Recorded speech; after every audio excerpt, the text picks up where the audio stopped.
Letter B yan, anak, hindi D. Sarap?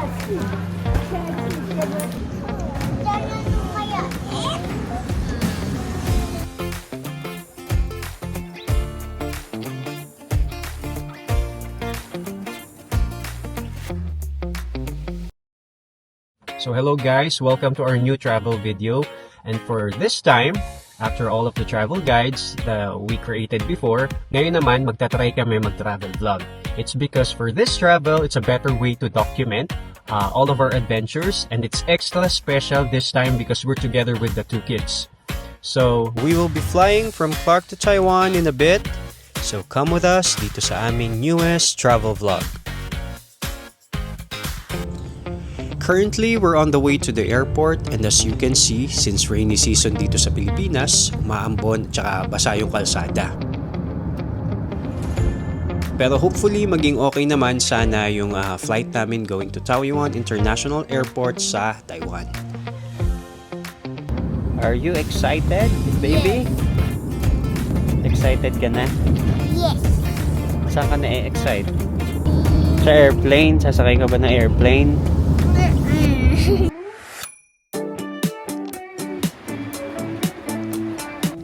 For this trip, sasakay kami sa Starlux Airline. It is a full-service carrier founded in May 2018 and it's based in Taiwan. So, bago-bago lang talaga itong airline na ito.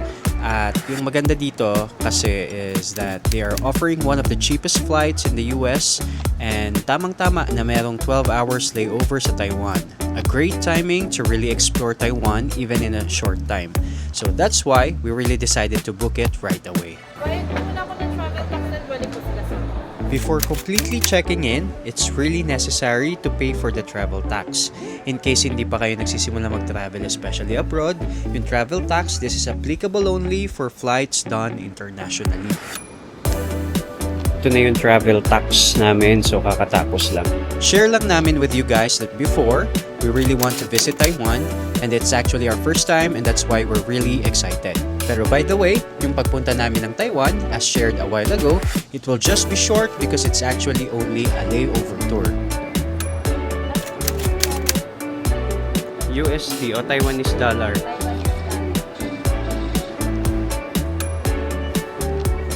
So originally talaga for this vacation month, our main travel is in the US. So limited lang yung mapupuntahan namin dito sa Taiwan given that we only have more or less 12 hours to explore. Regarding naman sa experience namin sa Clark International Airport, unlike sa NAIA, makikita mo naman dito sa videos namin, wala talagang pila at ang ganda ng airport, hindi masikip at hindi rin sobrang higpit. So napakabilis namin natapos sa security at sa immigration.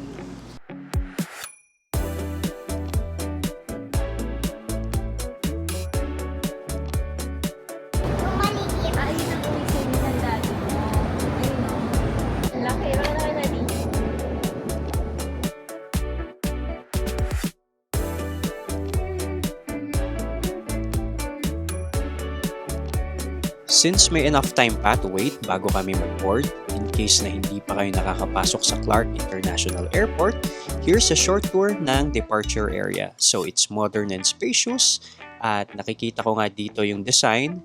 Actually may resemblance siya with Mactan Airport sa Cebu.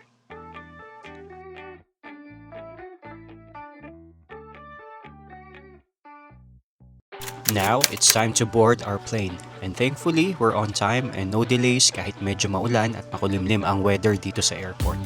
Kaya ngayon, talagang we're ready to go and see you in a bit, Taiwan.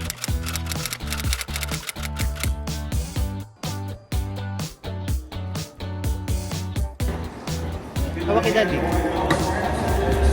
Oops! Yay! Bye-bye, Philippines! Bye, Philippines!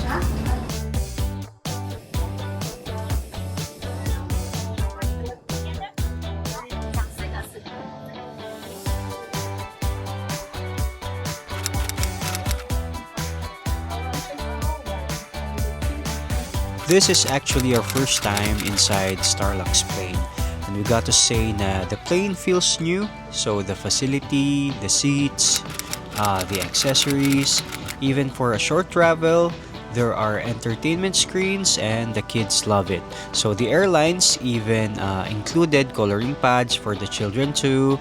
And the food tastes great as well. So talagang okay dito sa airline. Budgeted pero okay pa din in terms of amenities.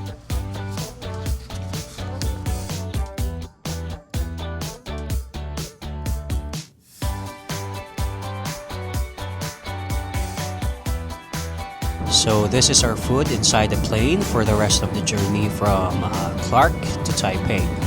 And ayan, enjoy ang mga bata. So eating while watching cartoons. Ayan ang mga kids. Ngayon naman, nagko-color sila ng coloring pads. These are actually provided by Starlux before the flight. So they're never bored sa flight for 2 hours.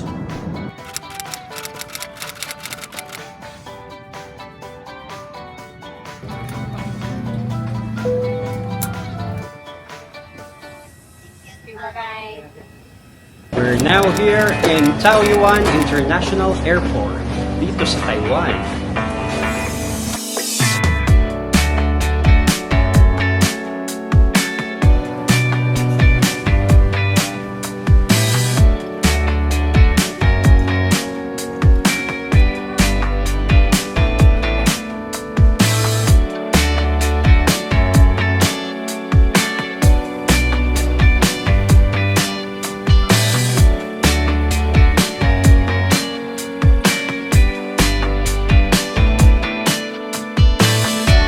We're Beam and Grace, and we create budget travel guide for Filipinos looking to explore the world without spending a fortune.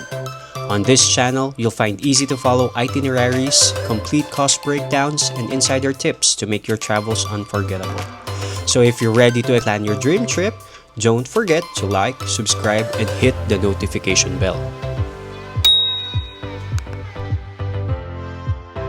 Hello everyone! Nandito na po kami sa Taoyuan International Airport. So we're just waiting for our driver. It's a private car driven by a fellow Filipino.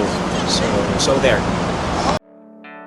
By the way, we decided to rent a car kasi alam natin na ang hassle ng travel with kids at isa pa since 12 hours lang tayo today. Very limited ang Taiwan trip and we want to maximize our time para mas marami tayo mapuntahan.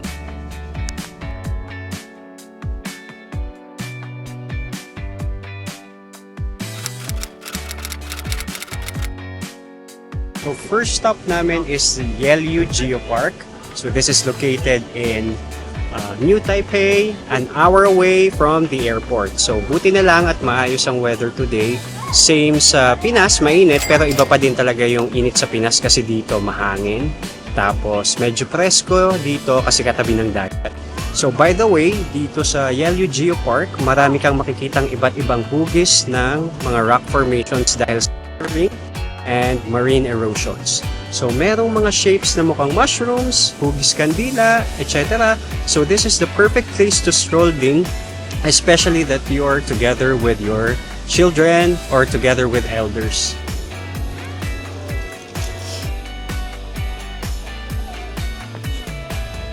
So nabuo itong rock formations na ito dahil sa erosion ng wind, ng waves and earth movement sa loob ng libo-libong taon.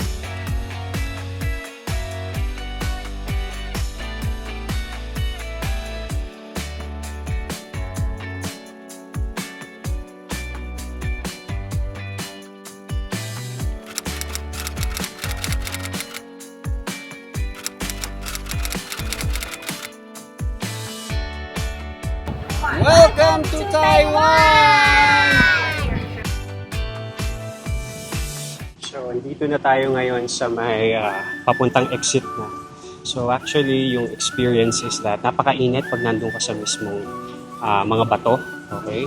So, make sure na may dala kayong umbrella at saka bottled water kasi sobrang init. Sobrang babad talaga kayo sa araw kasi wala namang mga puno around that area. Pero dito, kapag yung pa-exit ka na, meron ng mga puno in which may silong na dito. So ito, yeah.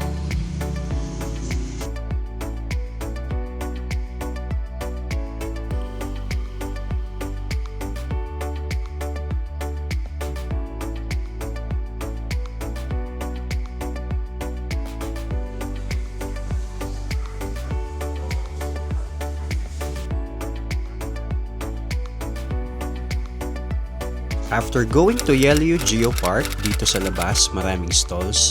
So, bibili muna kami ng snacks and pasalubong para may souvenir kami dito sa Taiwan. So, sabi ng guide namin, mura dito ang pasalubong. So, ginrab na namin yung opportunity para mamili. Like that much. Did you like it? Nakakuha po kayo mo.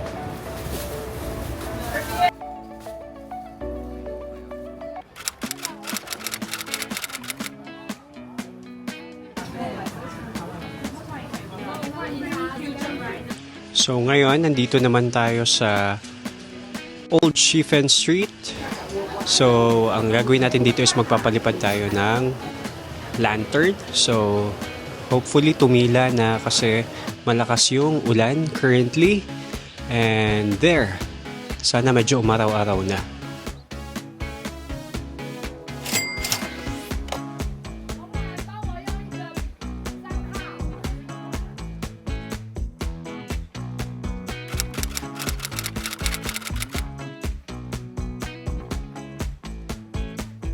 While preparing, thank God umupa naman yung ulan, so a perfect timing talaga para makapagpalipad na ng sky lantern. D! D! Letter B yan anak, hindi D. Show hand. Thank you. Come on, guys, breathe. Come on, say. Ooh, yeah, I like taste. All right, everyone, show me more. Show me. Yeah. Yeah, close eyes. Say ooh. Ooh, yeah. 1, 2, 3. Salamat. 1, 2, 3. Let go. All right, family hug. Yeah, look up. Yeah, look up. Yeah.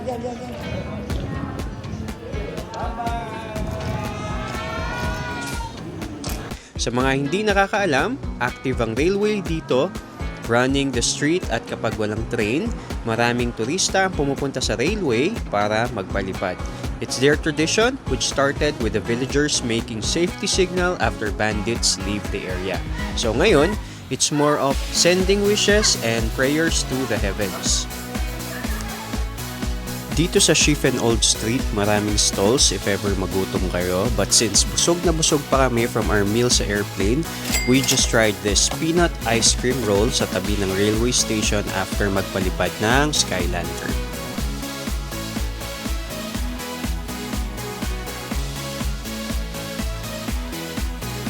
Sarap? Sarap. B! Malamig. Video! Parang may mani ng ice cream. Hello guys, it's already 6:53 p.m. here in Taiwan.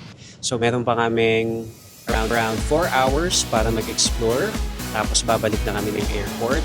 And after Old Shifen Street, what we did is go to the city center. What you are seeing dito sa likod ko is the Taipei 101.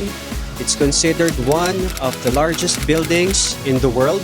So there comes a time around like 2010 or 2011, ito yung pinakamataas, pero now siguro nasa top 10 na lang to. So look at it. We decided na pumunta naman after our view sa Taipei 101 dito sa Chiang Kai-shek.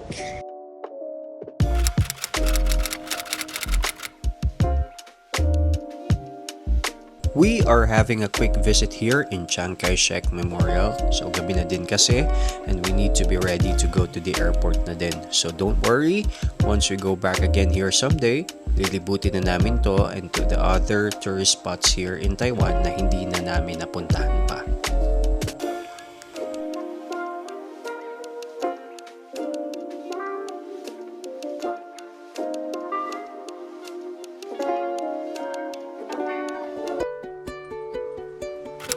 But before we go to the airport, stop over muna kami sa Starbucks. Actually, it's been a tradition for us whenever we travel to visit a Starbucks branch and get a grande caramel macchiato.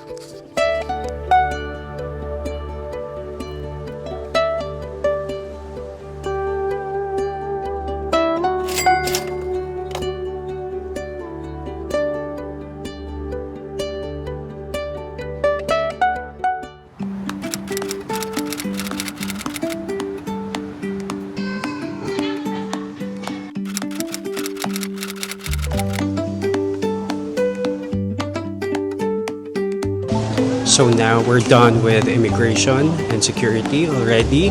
So now we'll be finding a great restaurant where we can eat after a long trip in Taipei, Taiwan.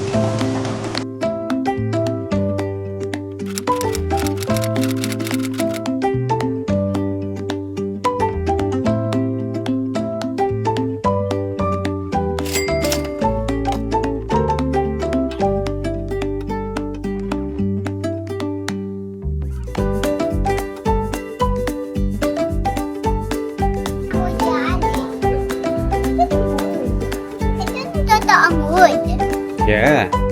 So now we're done eating our dinner. What we'll do next is just to wait for 11:30. Yung 11:30 p.m. is our boarding time, and then we will be flying around 12:05 a.m. going to San Francisco. Yeah. Hello. So hopefully you loved our video, our first travel vlog, and hopefully we can see you again on our next travel vlogs. Bye bye.